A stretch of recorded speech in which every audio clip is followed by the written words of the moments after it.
Bismillahirrahmanirrahim. Alhamdulillah Rabbil Alameen. We're discussing the relationship between Allah and creation. We've reached a point where we've given a name to this relationship. It's one of encompassment, where we have Allah as the encompasser, and the encompassed is creation in general. And we've given one or two analogies, the best one being the mind and that which the mind produces. The mind also is the encompasser. With Allah, Allah is the encompasser, and the encompassed is creation. And creation is in unity with the encompasser. Creation can't be without the encompasser, because the very fabric and core, every atom, every quark of its existence, or even smaller, it's all through him. Like the thread example, you can't have a pair of socks without thread. So they're in unity with one another, but one is encompasser, one is encompassed. And the encompasser generates, produces and manifests.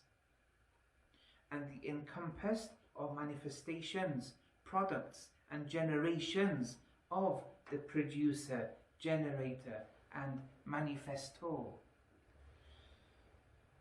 Now here we see that with any given thing, all the attributes, let's go back to the thread shop, the clothes shop, any attributes of beauty that a piece of clothing has, who do you attribute it to? You attribute it to the thread, because that pair of socks has no reality without the thread. It's non-existent without the thread. Or the attribute of beauty, or any other attribute you give to the mental picture of the apple, you attribute that beauty of the apple, for example, to the mind, because the very fabric of that mental picture of the apple, it's the mind. The mind is present existentially throughout the mental picture. So much so, if there's no mind, that apple is non-existent. Now, with Allah and creation, any created being, it has certain attributes. And in reality, all those attributes have to be attributed to Allah subhanahu wa ta'ala. Here, all attributes are Allah's. All attributes are traced back to pure existence. And Allah doesn't share His attributes of perfection with anyone. It's not possible. If you introduce sharing of attributes, you've become a polytheist, in the spiritual sense at least. You've limited Allah subhanahu wa ta'ala.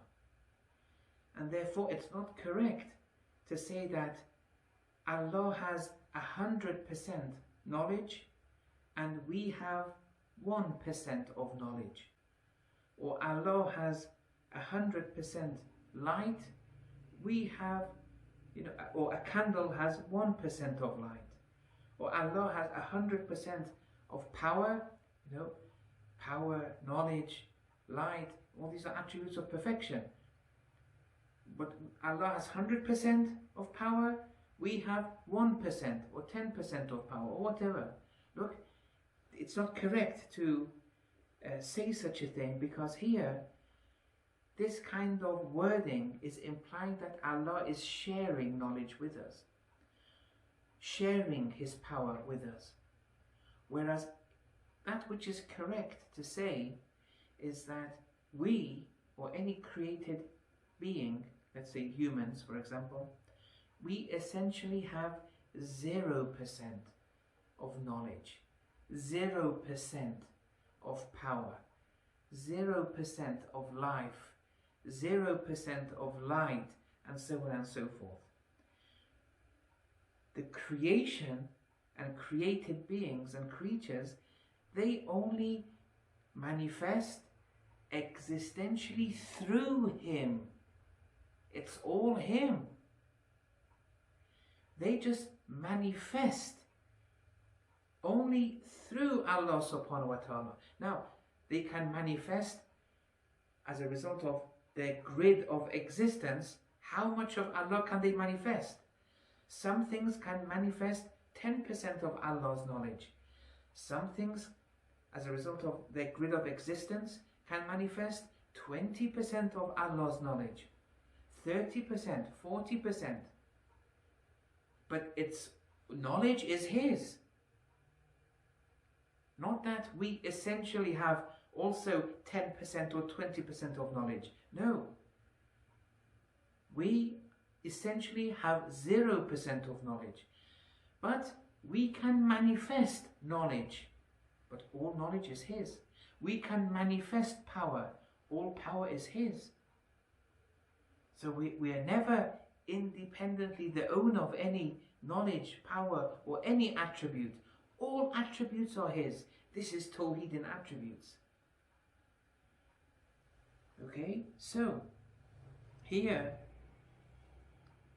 this idea that we share attributes with Allah, but the only difference is quantitative, okay, that Allah has 100% of knowledge, we have 10%. And here, the only difference is that one of quantity. Qualitatively, knowledge is knowledge. I have it, Allah has it. But quantitatively, Allah has 100%, I have 10%, for example. And so here, this would be a form of shirk, because you're saying that knowledge is mine too. I have knowledge. It's just that quantitatively, I don't have knowledge like Allah, but I have knowledge too, albeit 1%, and you attribute it to yourself, that 1%. So qualitatively, you're sharing with Allah. Quantitatively, you're not sharing with Allah, because Allah has 100, you have much less. But qualitatively, you're sharing. You're in partnership with Allah in knowledge. This is how people, they may not word it like this, but that's how they believe in the attributes of Allah subhanahu wa ta'ala deep down, without them being aware of it. So this would be a kind of attributing partnership to Allah. This is shirk. And it's, spiritually problematic. It's compromising. And so we believe that all attributes are His. Nothing is ours. We're nothing. We exist through Him, by Him. He's the first, the last, the outer and inner of us. And here, some other analogies which have been given are, imagine a number of mirrors. And there are a number of mirrors, some large, some small, and they're all arranged in a particular fashion during the day on the plains of a desert. And they're all arranged in a particular manner, and they're arranged differently. And then the sun shines on all of them naturally during the day. Here, some mirrors will reflect more light than others because of the way they were arranged, or because of their sizes, for example. Here, can one say that these mirrors are in partnership with the sun in relation to light and the reflection of light? Can you say that the mirrors are in partnership with the sun, light-wise and reflection-wise. Can you say that? Of course you can't. But that's how many people may believe that. The sun is 100% light, and these mirrors are, let's say, 1%, or 10%, or however much. If you say that, you've put the mirrors in partnership horizontal to the sun, whereas in reality, the mirrors have no light, essentially. Essentially, they don't reflect any light. The light, all of it, is the sun's.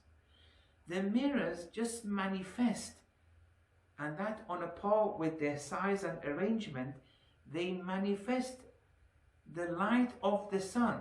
But light is all the sun's. The mirrors, they just manifest a degree of light. Not that they behold a degree of light, which is just quantitatively less than that which the sun has. So even amongst the mirrors, none of the mirrors can pose that I have more light than you. Creation-wise, that would be problematic. All the mirrors are equal. They're nothing. No mirror is higher than the other. Yes, some mirrors may manifest more light than others, but no mirror, because of their size and what they're manifesting, can say, I am a better creation than you. Creation-wise, that is. Creation-wise, they're all equal. But how much you manifest the light of the sun, yes, some will manifest more than others, but intrinsically, light is not theirs. It's all the sun's. And so, the mirrors have no light. They only manifest it, and the light is Allah's alone, and the sun's alone, and the sun is not in partnership with any mirror. Now, let's project all that with Allah and creation. With the mirror, it was light, the attribute of light. With all attributes, it's all Allah's. And all these different forms of creation, they don't intrinsically bear or contain or have any attribute whatsoever. They are pure nothingness, without existence, without Allah subhanahu wa ta'ala. But they manifest this pure existence. They manifest Allah on a par with their creation. Depending on the grid of existence that this particular given creation has, they can manifest a degree of a given attribute of Allah. But creation-wise, all creation, be it a dog, a human, the sun, creation-wise, the fact that they have no attribute themselves, they are nothingness by themselves, creation-wise they're all equal. But how much they can manifest the different attributes of Allah, that's a different story. They can manifest a given attribute to varying degrees. So a human being can manifest more attributes of perfection than an animal. And if they don't manifest as a human has a potential to manifest those attributes of Allah, if they fail, they become on a par with an animal, perfection-wise, even worse than an animal, because the potential of that animal was much less. Okay, inshallah, we'll continue a bit more and then we'll enter the next phase. وصلى الله على محمد وآله الطاهرين.